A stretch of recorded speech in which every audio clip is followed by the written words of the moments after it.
MCQ concept और revision की series में आप सभी का स्वागत है। मेरा नाम राजेश है और आज ये क्लास 6 है जिसमें हम एमसीक्यू के थ्रू कॉन्सेप्ट सिखाते हैं और उसके थ्रू हम रिवीजन कराते हैं।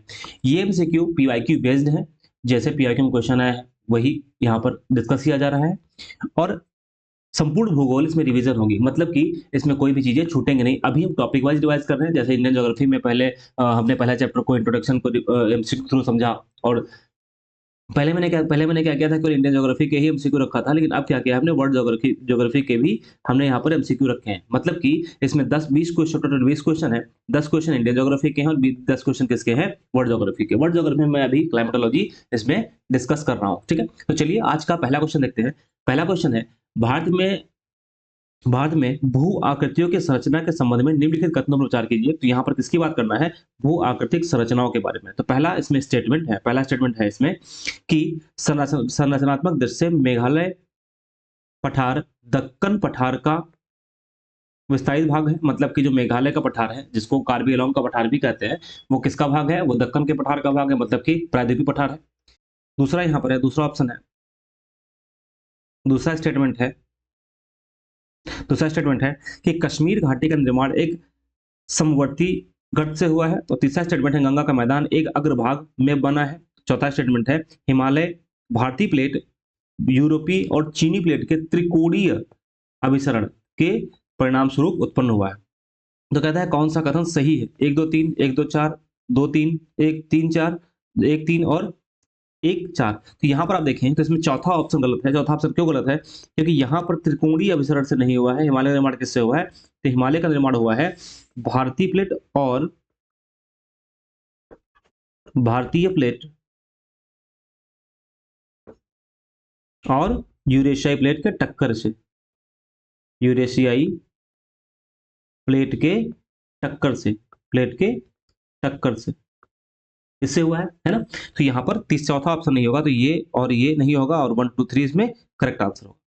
क्वेश्चन नंबर 2 की बात करते हैं। क्वेश्चन नंबर 2 कहता है निम्नलिखित कथनों पर विचार कीजिए। अरावली के पूर्व में, अरावली के बारे में बात की जा रही है कि अरावली अरावली के पूर्व की ओर विस्तार, अरावली मरुस्थल के पूर्व की विस्तार रोकता है। देखिए अभी अरावली जो है न्यूज में भी रहा है, इसलिए अरावली की इंपॉर्टेंट टॉपिक हो सकता है। इसके बारे में डिटेल में पढ़ लीजिए और यहाँ पर क्वेश्चन बनने की संभावना ज्यादा है। ठीक है, तो हम यहाँ पर देखते हैं। कहता है अरावली मरुस्थल के पूर्व की ओर विस्तार को रोकता है। दूसरा स्टेटमेंट है, राजस्थान की सभी नदियों का उद्गम अरावली से होता है। तीसरा स्टेटमेंट है, राजस्थान में वर्षा का वितरण अरावली से प्रभावित नहीं होता है। और चौथा इसमें स्टेटमेंट है, अरावली क्षेत्र धात्विक खनिजों में समृद्ध है। अब यहाँ पर कहता है कौन सा कथन सही है। अब यहाँ पर एक सवाल कॉमन सेंस से लगाइए कि राजस्थान की सभी नदियों का उद्गम तो हो नहीं सकता। क्यों नहीं सकता? क्योंकि अरावली एक क्षेत्र विशेष में ही तो है, पूरे राजस्थान में तो फैला है नहीं। तो बी वाला इसमें गलत होगा। तो जिसमें बी है वो गलत होगा। तो इसमें पहला और दूसरा ऑप्शन गलत होता है। फिर कहता है राजस्थान में वर्षा का वितरण अरावली से प्रभावित होता है।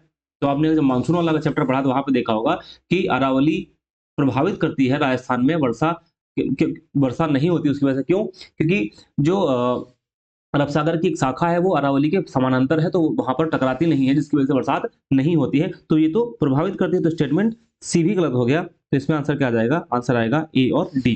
तो एक और बात, थोड़ा अरावली के बारे में हम समझ लेते हैं। अरावली के बारे में कुछ इंपॉर्टेंट इन्फॉर्मेशन देख लेते हैं। देखिए अरावली की जब बात करेंगे तो अरावली में इसकी उत्पत्ति की बात करते हैं। इसमें उत्पत्ति जो है वो 600 से 750 मिलियन वर्ष पूर्व हुई थी और ये प्री कैम्ब्रियन काल का है। ठीक है, यह विश्व के सबसे जो प्राचीन वलित पर्वत हैं उनमें से है, लेकिन वर्तमान में क्या है, घिस घिस करके टूट करके टूटा जा रहा है, बचा हुआ है। इसलिए इसको क्या बोलते हैं? इसको वर्तमान में अवशिष्ट पर्वत बोलते हैं। एक और इंपॉर्टेंट बात है, इसमें कौन सी चट्टान पाई जाती है? तो इसमें ग्रेनाइट, नीस, क्वार्टजाइट, सिस्ट चट्टान पाई जाती है और धारवाड़ चट्टानों की भी प्रमुखता है। तो विस्तार कहां से कहां तक है? तो इसका विस्तार गुजरात, राजस्थान, हरियाणा, दिल्ली से, ये हरियाणा से लेकर दिल्ली तक है। और सबसे बड़ी बात है, राजस्थान में इसका सर्वाधिक विस्तार है, लगभग 80%। मतलब जितना ये लंबा है, लगभग 800 किलोमीटर लंबा है, इसका 80% जो हिस्सा है वो कहां पर है? राजस्थान में। ऊंचाई कितनी है? तो 300 मीटर से लेकर के 930 मीटर तक की ऊंचाई है। ठीक है, ये दक्षिण की तरफ ऊंचाई और चौड़ाई अधिक है। अरावली का जो सबसे ऊंचा शिखर है, ये बहुत इंपॉर्टेंट पॉइंट है, जो अरावली है इसका जो सबसे ऊंचा शिखर है, इस सबसे ऊंचे शिखर का नाम क्या है? बुर शिखर। अरावली का सबसे ऊंचा शिखर कौन सा है? कुरु शिखर है, और इसकी ऊंचाई कितनी है? 722 मीटर इसकी ऊंचाई है। यहीं पर एक माउंट आबू स्थित है। माउंट आबू एक ऐसा जगह है जो राजस्थान का एकमात्र हिल स्टेशन है, और यहाँ पर दिलवाड़ा जैन मंदिर है। कौन सा जैन मंदिर है? दिलवाड़ा जैन मंदिर है।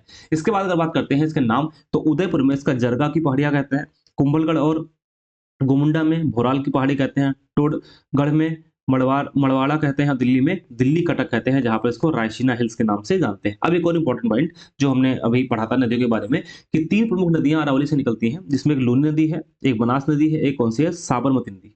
और लूनी नदी की बात इंपॉर्टेंट ये है कि लूनी नदी अंतःस्रावी नदी है, मतलब कि ये किसी महासागर में जाकर के नहीं मिलती है। कहां पर खत्म होती है? तो कच्छ करण में जाकर के विलीन होती है। इसको लवणवती भी कहते हैं। इसको लवणवती क्यों बोलते हैं?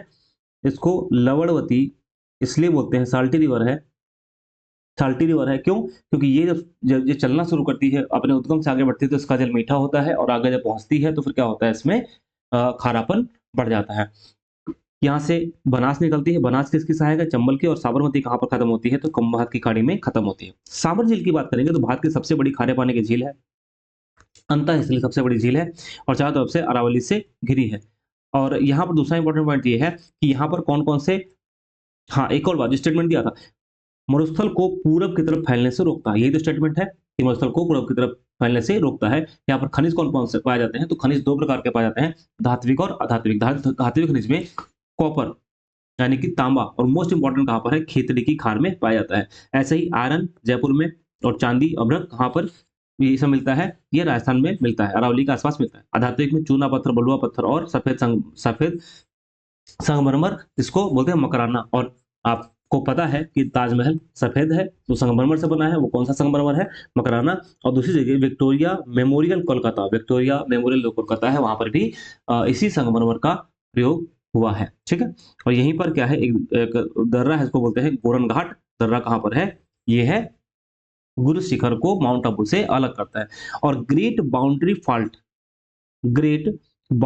फॉल्ट जो है, ये अरावली पर्वत को विंध्य पर्वत से अलग करती है। जैसे हमने पिछली वीडियो में आपको बताया था, मतलब मैंने बताया था, ग्रेट हिमालय मिडिल हिमालय के बीच में कौन सा फॉल्ट है? मिडिल हिमालय। और शिवालिक के बीच में कौन सा फॉल्ट है? शिवालिक। और मैदान के बीच में कौन सा फॉल्ट है? ये मैंने बताया था। तो आप कमेंट बॉक्स में कमेंट करके बताइए कि कौन कौन से और फॉल्ट है। तो यहाँ पर जो इंपॉर्टेंट बात है, अरावली और विंध्य के बीच में कौन सा फॉल्ट है, कौन अलग करता है? वो है ग्रेट बाउंड्री फॉल्ट। तो हमने इसमें पूरा समझ लिया है, जानकारी ले ली है इसमें, है कि जो अरावली है उसके बारे में। ठीक है। तो क्वेश्चन नंबर 3 की बात करते हैं। क्वेश्चन नंबर 3 क्या है? कहता है कि छोटा नागपुर पठार शिलांग पठार के मध्य स्थित है। अब यहाँ एक और इंपॉर्टेंट पॉइंट, पहली बात, जो शिलांग का पठार है वो छोटा नागपुर पठार का ही हिस्सा है, छोटा नागपुर पठार का ही हिस्सा है। अब देखिए, अगर भारत का मैप देखेंगे, नक्शा देखेंगे यहाँ पर ऐसे करके, तो यहाँ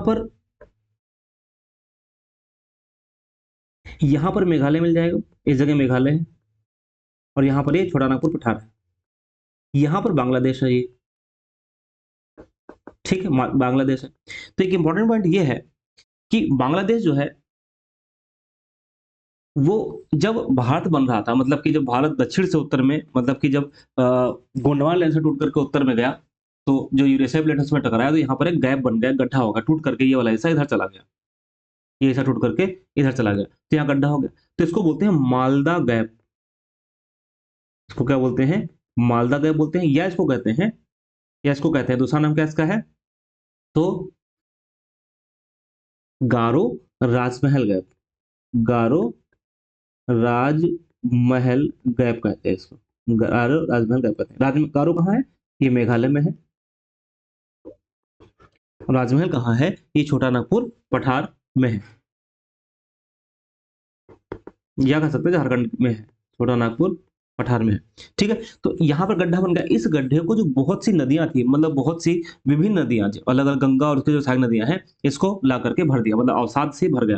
तो जब भर गया तो कैसा बन गया? ये मैदानी क्षेत्र बन गया, मैदानी क्षेत्र बन गया। जहां पर आज बांग्लादेश है, पहले वहां पर क्या था? गैप था, गड्ढा था, उसको बोलते हैं मालदा गैप। ठीक है। तो कहता है कि मध्य क्या क्षेत्र है? तो यही मैंने बताया आपको कि एक गैबरन है, ये भी नहीं है। दूसरा है गंगा के अपर्दन से निर्मित, ये भी नहीं है। अपर्दन से नहीं है, निक्षेपण से, अपर्दन नहीं है। तो गंगा ने क्या किया है?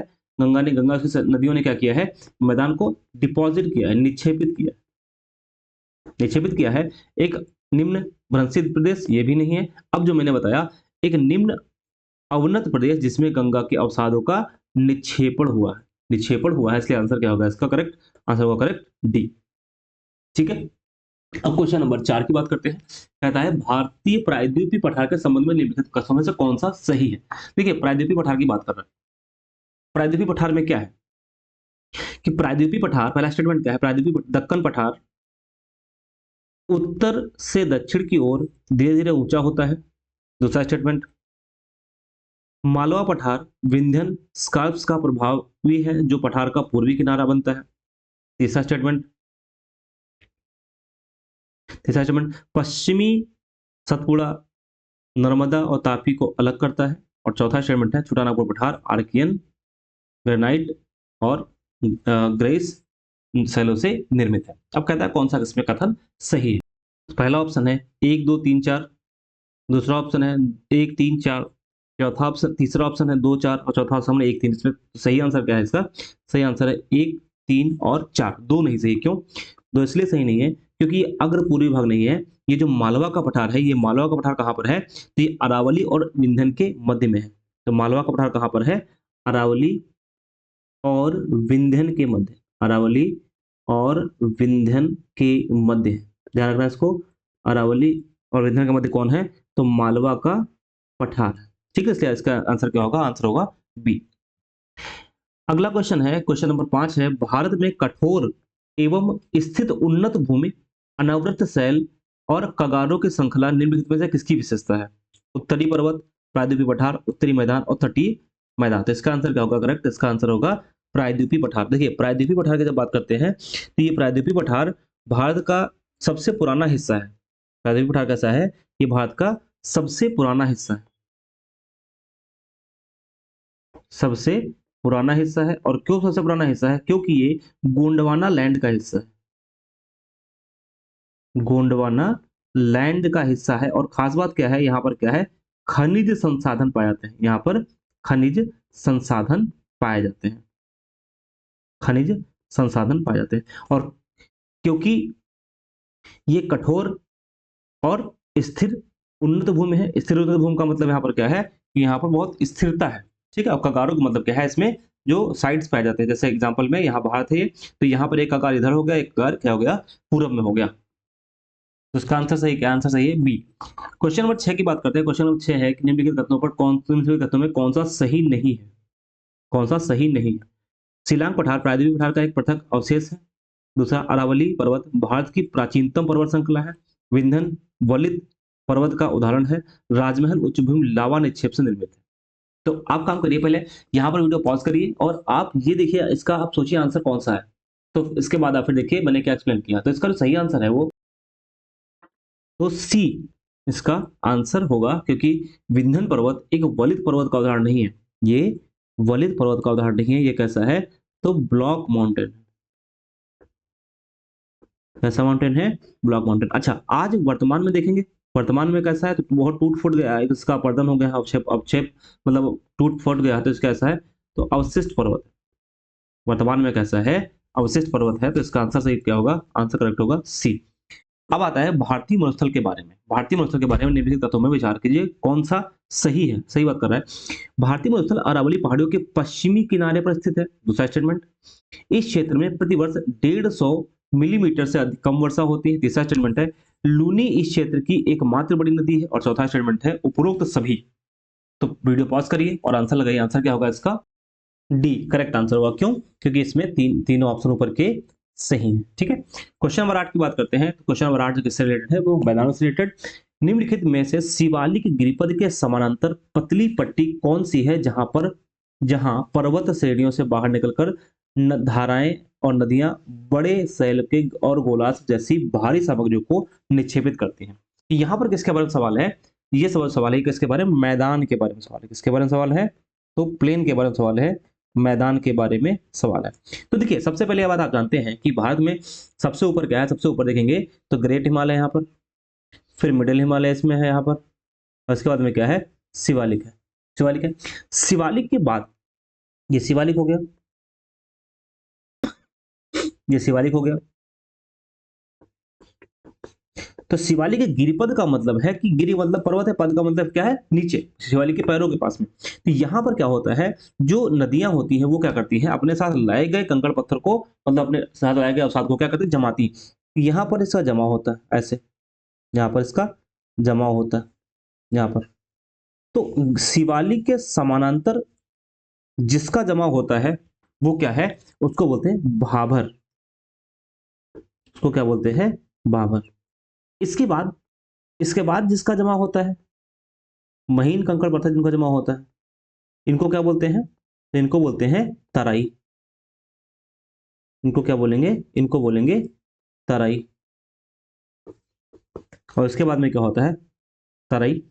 तो शिवालिक के बाद में क्या होगा, भाभर, फिर क्या होगा, तराई। और तराई के बाद में अगर देखेंगे आप, तो तराई के बाद में यहाँ पर फिर और भी महीन महीन छोटे छोटे कण जो अवसाद होता है उसका जमा होता है। तो इससे क्या बनता है, यहाँ पर बांगर और खादर, बांगर और खादर का भी जमा होता है। ठीक है, खादर को क्या बोलते हैं, नवीन जलोढ़ बोलते हैं।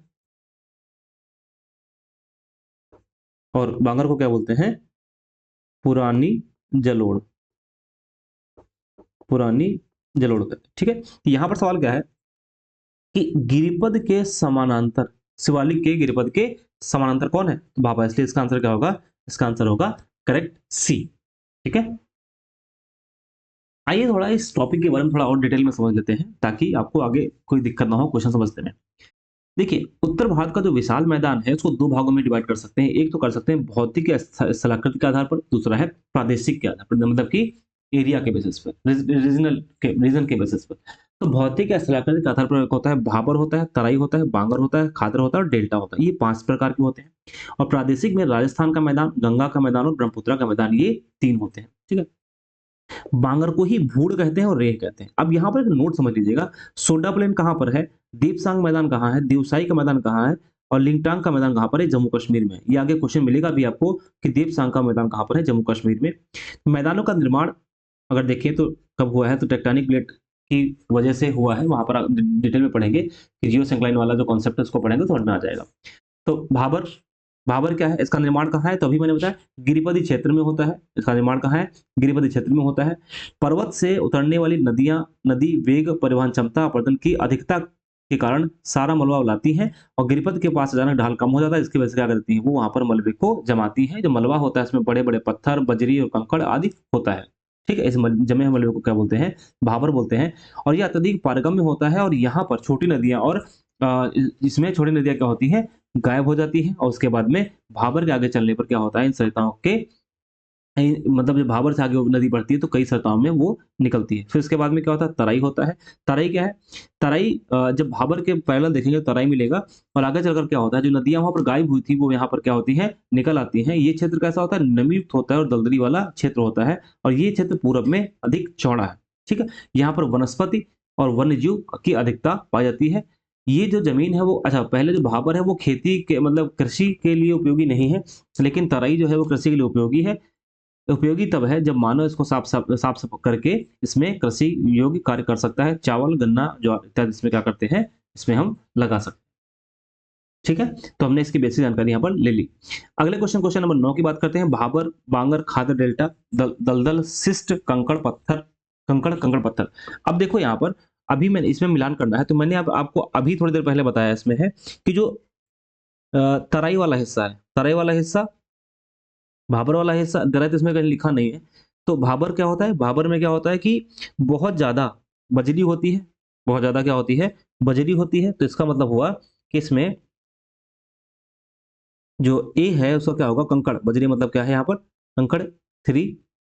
दूसरा बांगर कैसा है, तो बांगर की बात करें तो इसमें कंकड़ मिलते हैं। फिर यहाँ पर इसको बोलेंगे बजरी बोलते हैं, इसको क्या बोलेंगे, बजरी। ठीक है, और बी का क्या होगा, बांगर का होगा, कंकड़ पत्थर होंगे, कंकड़ होंगे। और सी का क्या होगा, 2 होगा, खादर क्या होगा, सिल्ट होगा, डेल्टा क्या होगा, दलदल। इसका आंसर क्या होगा, इसका आंसर बी।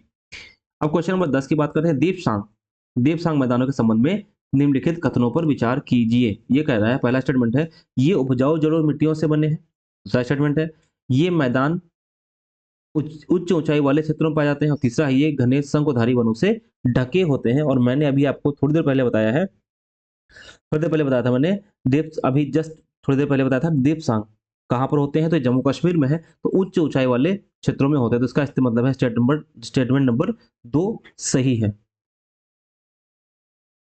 तो इसका 2 नंबर स्टेटमेंट क्या हो जाएगा, सही हो जाएगा। ठीक है।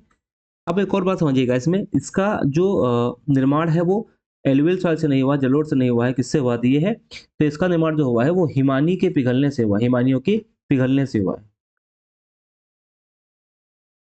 हिमानियों के पिघलने से हुआ, पिघलने से हुआ है। ठीक है। तो पहला स्टेटमेंट तो गलत हो गया, तो जहां जहां पहला है वो तो गलत हो जाएगा। अब आता है तीसरी, तो ये जो घने शंकुधारी वन से ढका, ये भी गलत है। क्यों? क्योंकि यहाँ पर अर्ध, जो ये जमीन है अर्ध मरुस्थलीय जलवायु यहाँ पर पाई जाती है, अर्ध मरुस्थलीय जलवायु पाई जाती है, मरुस्थलीय जलवायु पाई जाती है। तो ये भी गलत हो जाएगा। तो इसका क्या होगा आंसर, केवल आंसर बी करेक्ट होगा, केवल 2। ठीक है।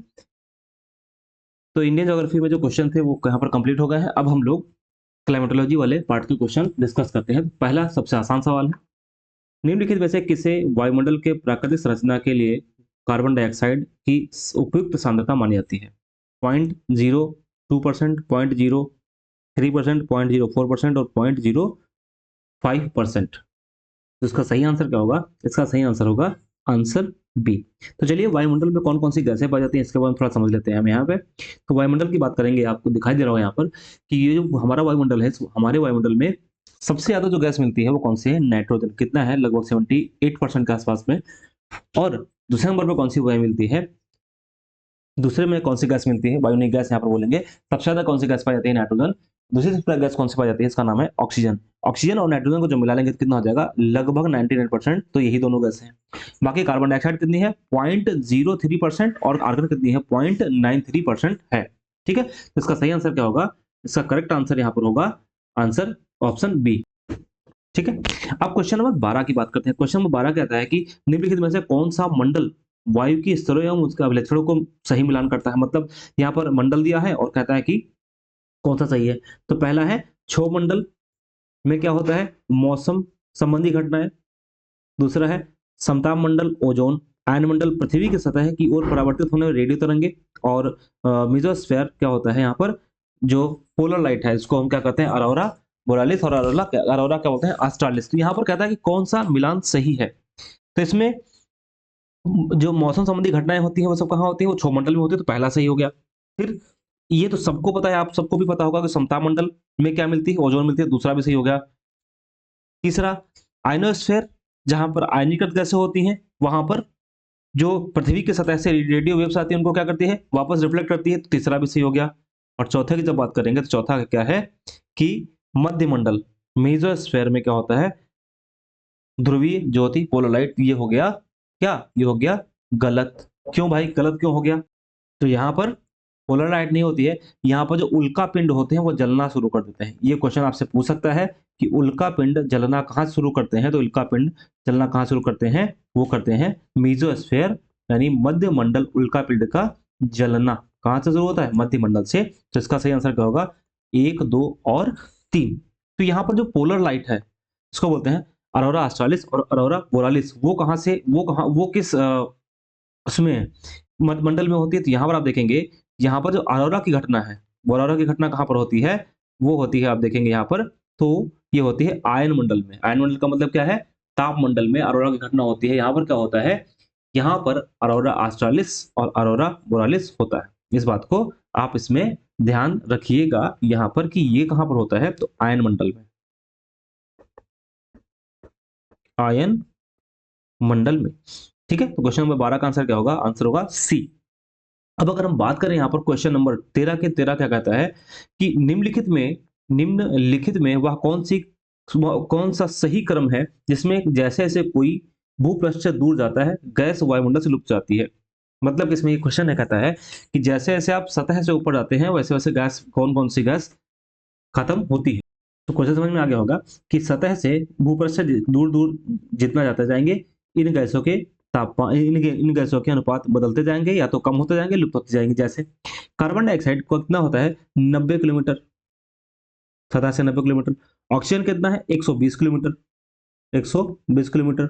और नाइट्रोजन कितना है 128 किलोमीटर ऊंचाई तक पाई जाती है। ये इतनी ऊंचाई तक पाई जाती है, पाई जाती। तो सबसे पहले कार्बन डाइऑक्साइड कम होगी, उसके बाद में ऑक्सीजन कम होगी, फिर कौन कम होगी, नाइट्रोजन। इसका आंसर क्या होगा, करेक्ट, इसका आंसर करेक्ट होगा, आंसर ए करेक्ट होगा। ठीक है, क्वेश्चन नंबर 14 की बात करते हैं। क्वेश्चन नंबर 14 में तापमान के बारे में बताना है कौन सा सही है। तो पहला स्टेटमेंट क्या है, समताप मंडल में तापमान ऊंचाई के साथ घटता है।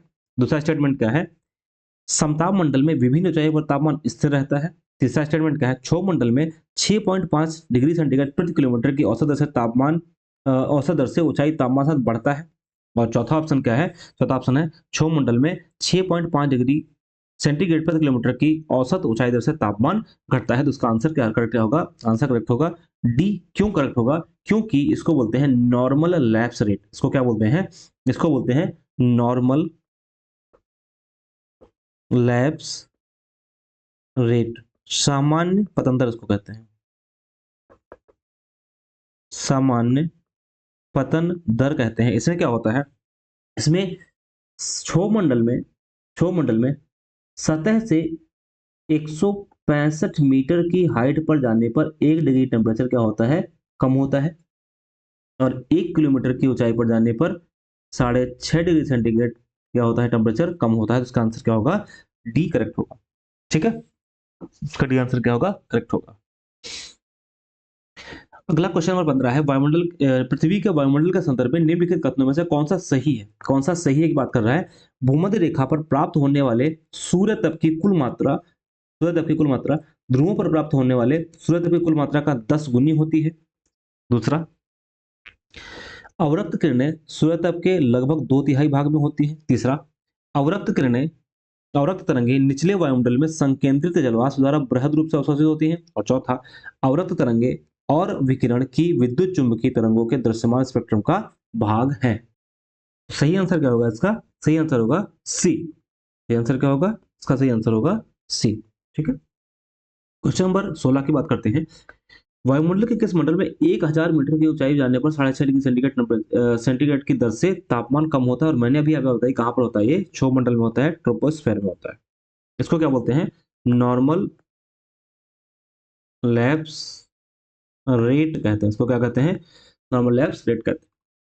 अब ये क्वेश्चन है, भूमध्य रेखा, निम्नलिखित कथनों विचार कीजिए। भूमध्य रेखा पर क्षोभ मंडल की मोटाई ध्रुवों की तुलना में बहुत अधिक होती है। भूमध्य रेखा पर क्षोभ मंडल की मोटाई ध्रुवों की तुलना में बहुत अधिक होती है। और दूसरा स्टेटमेंट 2 है, भूमध्य रेखा पर प्रबल संवहनी धाराओं द्वारा ऊष्मा को अधिक ऊंचाई तक ले जाया जाता है। ये क्वेश्चन यूपीएससी में पूछा गया, चलिए समझते हैं भाई इसको। अगर यहां पर देखेंगे भूमध्य रेखा में इसकी मोटाई की बात करेंगे, तो इसमें आप पाएंगे कि जो क्षोभ मंडल है, आप देखेंगे इसमें जो यहाँ पर एक क्षोभ मंडल है, ये क्षोभ मंडल है, ये क्षोभ मंडल है। और ये यहाँ पर क्षोभ सीमा है, क्षोभ सीमा है। तो विषुवत रेखा पर क्या होता है, आप देख सकते हैं कि ध्रुवों पर इसकी ऊंचाई कितनी है, कम है, किसकी, क्षोभ सीमा की। और विषुवत रेखा पर क्या है, क्षोभ सीमा की ऊंचाई ज्यादा है। क्यों, क्योंकि यहाँ पर वायु संवहन के रूप में ऊपर उठती है। वायु क्या होती है, संवहन के रूप में ऊपर उठती है। तो यही बात यहाँ पर लिखी है कि मैंने बताया भी था उस दिन क्लास में कि समुद्र से ऊंचाई तल कितनी है, ऊंचाई तल कितनी ऊंचाई है 12 किलोमीटर, ध्रुव के पास 8 किलोमीटर और विषुवत रेखा के पास 16 से 18 किलोमीटर। ध्रुव के पास पृथ्वी के गुरुत्वाकर्षण का मान अधिक होने एवं ठंडी वायु के अवतरण होने के कारण क्षोभ सीमा की ऊंचाई कम होती है, जबकि विषुवत रेखा के पास वायु धारा उत्पन्न होने, पृथ्वी के गुरुत्वाकर्षण के कम होने और अपकेंद्री प्रभाव के अधिक होने के कारण क्षोभ सीमा की ऊंचाई ज्यादा होती है। ठीक है, और वायुमंडल की संवहन धारा या वायु धारा चलने के कारण इसे संवहन मंडल भी कहते हैं। इसलिए इसका आंसर क्या होगा, ए सही है, दोनों सही है और इसकी व्याख्या ए कर भी रहा है, दूसरा वाला इसकी व्याख्या कर भी रहा है। ठीक है, फिर क्वेश्चन है कि सामान्यतः पृथ्वी की सतह से ऊंचाई बढ़ने के साथ तापमान में गिरावट होती है क्योंकि, जो मैंने अभी बताया था आपको कि नॉर्मल लैप्स रेट क्यों होता है, नॉर्मल लैप्स रेट होता क्यों है, क्यों तापमान गिरता है। तो वायुमंडल पृथ्वी की सतह से केवल ऊंचाई की ओर गर्म होता है। दूसरा स्टेटमेंट, ऊपरी वायुमंडल में आर्द्रता अधिक होती है। और तीसरा स्टेटमेंट, ऊपरी वायुमंडल में हवा कम घनी होती है। तो यहाँ पर आप कॉमन सेंस लगाइए कि जो दूसरा वाला है कि ऊपरी वायुमंडल मतलब वायुमंडल की शुरुआत यहाँ से होती है और यहाँ तक है मान लीजिए, तो जैसे जैसे ऊपर आएंगे आर्द्रता क्या होगा, कम होगा। तो दूसरा तो बिल्कुल भी नहीं होगा, तो जिसमें से दूसरा है वो काट दो, ये वाला और ये वाला ऑप्शन नहीं होगा। तो क्या बचेगा 1 एंड 3। तो 1 एंड 3 में 1 सही हो गया, 3 में क्या है, ऊपरी वायुमंडल में हवा कम घनी होती है। तो ये स्टेटमेंट क्या है, बिल्कुल सही है, ऊपरी वायुमंडल में हवा क्या होती है, कम घनी होती है। ठीक है, तो इसलिए आंसर क्या होगा, इसका आंसर करेक्ट होगा आंसर सी। ठीक है, अब अगर हम अगले क्वेश्चन की बात करें, तो अगले क्वेश्चन में, क्वेश्चन नंबर 19 में, पृथ्वी के वायुमंडल के तापमान के सामान्य ह्रास अवनति दर कहां पर 0 डिग्री सेंटीग्रेड तक गिरती है। पहला है आयनमंडल के ऊपरी हिस्से पर, दूसरा स्टेटमेंट क्षोभमंडल के ऊपरी सीमा पर, तीसरा स्टेटमेंट मध्य मंडल के निचले हिस्से पर, और चौथा है समताप सीमा या ट्रोपोपॉज की ऊपरी सीमा पर। तो इसका सही आंसर क्या होगा, सही आंसर है इसका क्षोभ सीमा के ऊपर, क्षोभ सीमा ट्रोपोपॉज की ऊपरी सीमा पर। और क्वेश्चन नंबर 20 और लास्ट क्वेश्चन इस वीडियो का, पृथ्वी के वायुमंडल के संबंध में निम्नलिखित कथनों में कौन सा सही है। समताप मंडल में ऊंचाई के साथ तापमान बढ़ता है, मध्य मंडल में ऊंचाई के साथ तापमान घटता है, वायुमंडल का न्यूनतम तापमान मध्य मंडल के ऊपरी हिस्से में दर्ज किया जाता है। और चौथा स्टेटमेंट है क्षोभ सीमा एक समतापीय क्षेत्र है, क्षोभ सीमा एक समतापीय क्षेत्र है। तो इसमें देखिए क्या रहा है, समताप मंडल में ऊंचाई बढ़ने के साथ तापमान बढ़ता है, तो स्टेटमेंट सही है, जैसे जैसे ऊंचाई बढ़ती है उससे तापमान क्या होता है, बढ़ता है। मध्य मंडल में ऊंचाई के साथ तापमान घटता है, तो ये सही है, यहाँ पर हम इसको समझ सकते हैं। इसमें ये देखिए कि यहाँ पर देखो क्षोभ मंडल जो है इसमें तापमान गिरता है, हमने आप पढ़ाया भी, बताया आपको है कि नॉर्मल एब्सोल्यूट करते हैं। ठीक है, समताप मंडल में जैसे जैसे ऊपर बढ़ेगा तापमान बढ़ेगा, और मध्य मंडल में एकदम से घट जाएगा, एकदम से क्या हो जाएगा, गिर जाएगा, तापमान कम हो जाएगा। ठीक है, तो वायुमंडल का न्यूनतम तापमान मध्य मंडल के ऊपरी हिस्से में दर्ज किया था, ये भी सही है। क्षोभ सीमा एक समतापीय क्षेत्र है, तो स्टेटमेंट ये भी सही है, इसलिए इसका आंसर क्या होगा, आंसर डी करेक्ट होगा, 1, 2 और 3, 4। ठीक है, अच्छा एक और बात मैं बता देता हूं आपको, तो क्षोभ मंडल है, ये क्षोभ मंडल मान लेते हैं, इसको समताप मंडल मान लेते हैं, यहाँ समताप मंडल है और ये क्षोभ मंडल है। ठीक, इसके बीच में ये जो क्षोभ सीमा है, ये जो क्षोभ सीमा है, तो ध्यान रखिएगा, जो क्षोभ सीमा है, इस क्षोभ सीमा में तापमान स्थिर रहता है। क्षोभ सीमा जो है वो क्या है, तापमान कैसा है, तापमान स्थिर रहता है, तापमान स्थिर रहता है। ठीक है, ये हो गया हमारे आज के 20 सवाल, आज के 20 सवाल हो गए। तो कैसा लगा वीडियो जरूर बताइएगा, और इसमें बेहतरीन सवाल मैं करा रहा हूँ, आप इस बार अगर करेंगे तो आपका पूरा ज्योग्राफी रिवाइज हो जाएगा। फिलहाल मैं भी टॉपिक वाइज कर रहा हूँ, टॉपिक वाइज का मतलब है कि चैप्टर, टॉपिक क्या हम चैप्टर वाइज कर रहे हैं। जैसे अभी पहला वायुमंडल वाला हो गया, अगले बार अगला जो हम देखेंगे हिस्सा, मतलब जब इसमें वायुमंडल के क्वेश्चन कंप्लीट हो जाएंगे, अच्छे अच्छे क्वेश्चन, तो फिर हम सूर्य तप और वायुदाब वाले क्वेश्चन देखेंगे। और जब इंडियन ज्योग्राफी में ये प्लेन वाला कंप्लीट हो जाएगा, तो फिर हम इसमें प्लेटू वाला भी जब कंप्लीट हो जाएगा, तो हम रिवर वाला देखेंगे, क्योंकि रिवर वाला काफी इंपॉर्टेंट है। ठीक है, तो कैसा लगा वीडियो जरूर बताइएगा। यहाँ तक वीडियो देखने के लिए बहुत बहुत धन्यवाद, और मिलते हैं अगले वीडियो में। तब तक के लिए आप वीडियो देखते रहिए और पढ़ाई करते रहिए। Thank you so much.